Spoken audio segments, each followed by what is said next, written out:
મિત્રો, સંજય વાચે યુટ્યુબ ચેનલમાં આપ સર્વનું હાર્દિક સ્વાગત છે. મિત્રો, આજના આપણે આ વિડીયોમાં ભાવનગર મહાનગરપાલિકા દ્વારા સીધી ભરતીની જાહેરાત કરવામાં આવેલી છે. ભાવનગર મહાપાલિકા દ્વારા સબ ફાયર ઓફિસરની ભરતી બહાર પાડવામાં આવેલી છે. તેના વિશે આ વિડીયોમાં આપણે વાત કરશું. બીએમસી જાહેરાત ક્રમાંક 31 ભાવનગર મહાપાલિકાના સબ ફાયર ઓફિસર વર્ગની હાલ ખાલી રહેલી સીધી ભરતીથી ભરવા માટેની ઓજસ ગુજરાત.ગવર્મેન્ટની વેબસાઇટ ઉપર 9/11/24 થી 30/11/24 સુધીમાં તમે ઓનલાઈન ઉમેદવારી ફોર્મ ભરી શકો છો. જગ્યાનું નામ છે સબ ફાયર ઓફિસર. સીધી ભરતીથી જગ્યાઓ ભરવા માટેનું માહિતી દર્શાવતું પત્રક. તો સબ ફાયર ઓફિસરની કુલ 5 જગ્યાઓ પર આ ભરતી કરવામાં આવનાર છે, જેની શૈક્ષણિક લાયકાત છે માન્ય યુનિવર્સિટીના સ્નાતક અને નેશનલ ફાયર સર્વિસ કોલેજ નાગપુરનો સબ ફાયર ઓફિસરનો કોર્સ અથવા ફાયર પ્રિવેન્શનનો કોર્સ પાસ કરેલો હોવો જોઈએ, અથવા બીઈ બીટેક ફાયર કે BE BTech fire and safety કે બીએસસી ફાયર એન્ડ ફાયર સેફટીની ડિગ્રી ધરાવતા હોવા જોઈએ.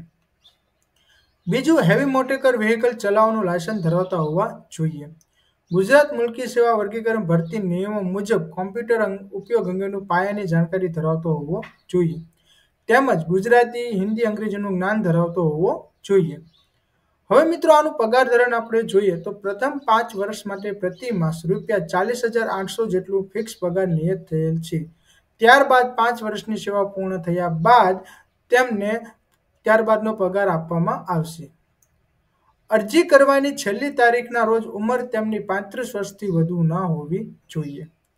વય મર્યાદામાં તેમને છૂટછાટ આપવામાં આવશે. આગળ જોઈએ તો અહીં મિત્રો વય મર્યાદામાં જે છૂટછાટ આપવામાં આવશે તમે તેનો જોઈ શકો છો અને સ્ક્રીનશોટ લઈ શકો છો.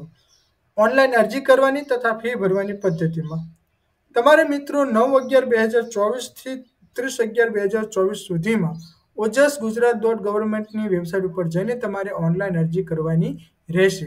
અહીં આપવામાં તેની પદ્ધતિ આપવામાં આવેલી છે, જે તમે અહીં જોઈ શકો છો. આગળ આપણે મિત્રો વાત કરીએ તો કે અરજી ફી કેટલી રહેશે. તો કે બિન અનામત વર્ગના ઉમેદવારે પોસ્ટ ઓફિસમાં 500 અને અનામત વર્ગના ઉમેદવારે 250 મહાનગરપાલિકાની fee plus postal service charge ભરવાનો રહેશે અને ફી ભર્યા અંગેનું ચલણ મેળવવાનું રહેશે.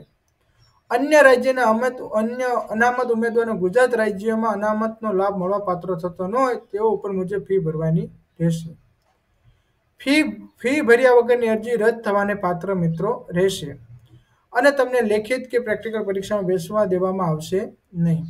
જે પણ મિત્રોએ સબ ફાયર ઓફિસરની ફોર્મ ભરવાનું હોય તેઓ તાત્કાલિક ફોર્મ ભરી દે, જેથી તેમને આ ભરતીનો લાભ મળી શકે. આવી અવનવી ભરતીની માહિતી મેળવવા માટે સંજય વાચે યુટ્યુબ ચેનલને સબસ્ક્રાઇબ કરવાનું ના ભૂલતા અને જો આ વિડીયો ગમે તો લાઇક કરજો અને શેર કરજો.